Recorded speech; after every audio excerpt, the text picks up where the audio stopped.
दो फीमेल्स हैं, वो रूममेट्स हैं, किसी हॉस्टल में रह रही हैं, वो कपड़े चेंज कर रही है एक और दूसरी उसकी पिक्चर्स बना रही है। ऑलराइट, ये भी रिपोर्ट हो चुका। उसमें करना क्या है, बच्चियों ने एक दूसरे के सामने चेंज नहीं करना। सही। लड़के के साथ दोस्ती है, लड़का कहता है मुझे ऑब्जेक्शनेबल कंटेंट भेजो, तुम्हें मुझ पे एतबार नहीं है। ये ऐसा सेंटेंस है, ये जो बोलता है, ये मैं बार बार इस पे बात करता हूं कि जो ये कहता है ना कि मुझ पे एतबार नहीं है, वो बंदा खुद एतबार के काबिल वाकई नहीं है। जो आपसे ऑब्जेक्शनेबल कंटेंट मांगता है वो कभी आपके साथ सिंसियर नहीं हो सकता। हमने हस्बैंड और वाइफ को देखा है कि उन्होंने ऑब्जेक्शनेबल कंटेंट एक दूसरे का लीक किया। हमने ये देखा कि एक बंदे की दो वाइफ्स, पहली ने दूसरी की पिक्चर्स किसी भी तरह से वो ली और वो वायरल कर दी। सही सर। क्लास फेलोज की देखी, जो आपके जो एक जगह पे आप काम कर रहे हैं वहां पे देखी। हाँ, ये भी देखा कि उसने वायरल नहीं की जिसको भेजी, मोबाइल स्नैच हो गया, स्नैचर ने वायरल कर दी, ब्लैकमेल करना शुरू कर दिया। मोबाइल खराब हुआ, ठीक कराने के लिए लेके गए, वो दुकानदार ने निकाल ली, दे के आ गए आप, बिल्कुल उसमें से कार्ड नहीं निकाला आपने, या वो मोबाइल की मेमोरी में सेव थी वो निकाल ली। इसके अलावा लैपटॉप चोरी हुआ किसी पार्किंग से, किसी गाड़ी में से, उसमें पड़ी हुई थी वो निकल गई। आपका पर्सनल डाटा है, बिल्कुल पर्सनल डाटा है। इस हवाले से खवातीन को बार बार समझाया और कहा ये जाता है, आज भी आपके तवज्जुह से यही बात करेंगे कि ये नहीं बनानी, ये बनानी ही नहीं है। वो खवातीन अक्सर ये सुनने में आता है कि वो कहती हैं कि एफआईए हमसे उल्टा सवाल करेगा, उल्टे उल्टे उल्टे मतलब हमसे किसी तरह निकलवाने की कोशिश करेगा जो हम बता नहीं सकते। उनके लिए क्या वे आउट है? नहीं, बिल्कुल नहीं जी, ये विक्टिम ब्लेमिंग है हमारे ख्याल से, ये तसव्वुर भी नहीं किया जा सकता।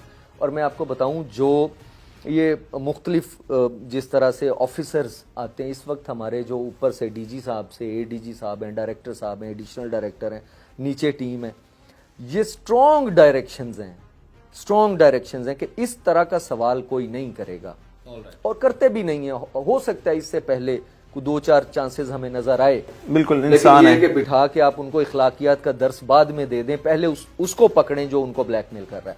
अगर ये इखलाकियात के दर्स हम पहले देना शुरू कर दें, वो बेचारी कहाँ जाएगी, वो तो मर जाएगी। तो ये चीजें हमें डायरेक्शंस हैं और हमें खुद भी पता है, ना भी डायरेक्शंस हो, जो तहजीब और इखलाकी बिल्कुल तरीकेकार से लेके चलते हैं चीजों को, और किसी बच्ची से किसी खातून का कसूर नहीं निकाला। और सर वो किस तरह कांटेक्ट कर सकते हैं आपसे? बड़ा इजी है जी, साइबर क्राइम विंग के ऑफिसेज हैं, 15 ऑफिसेज हैं पाकिस्तान के अंदर। गूगल करें, आपको पता चल जाएगा कहाँ पे किस तरह से आप इन पर्सन जाके कर सकते हैं। और complaint.fia.gov.pk पोर्टल है, उस पर की जा सकती है जी। ये नोट कर लीजिएगा आप तमाम लोगों के लिए जो हमारे तवज्जुह से देख रहे हैं। और सर आसिफ इकबाल साहब भी बता रहे हैं कि किस तरह से आप इनको अप्रोच कर सकते हैं, अपनी कंप्लेंट दर्ज करवा सकते हैं ताकि आपकी जिंदगी महफूज रहे, आपके घर वालों की जिंदगी महफूज रहे। सर मुअत्तल कितनी दफा हुए जिंदगी में, अभी कैरियर में, मतलब कोई जब भी किसी को पकड़ा हो और उसने कहा होगा तुम देख आसिफ मैं करदा की है तेरे नाल? मैं जी ये तो बताना मुनासिब नहीं है कि कितनी दफा हुआ, लेकिन मैं सबसे ज्यादा दफा हूँ। अच्छा, ये सर का रिकॉर्ड है जी। ड्यूटीज को अपनी इस तरह सर अंजाम दिए इन्होंने कि हर दफा मुअत्तल हो जाते हैं।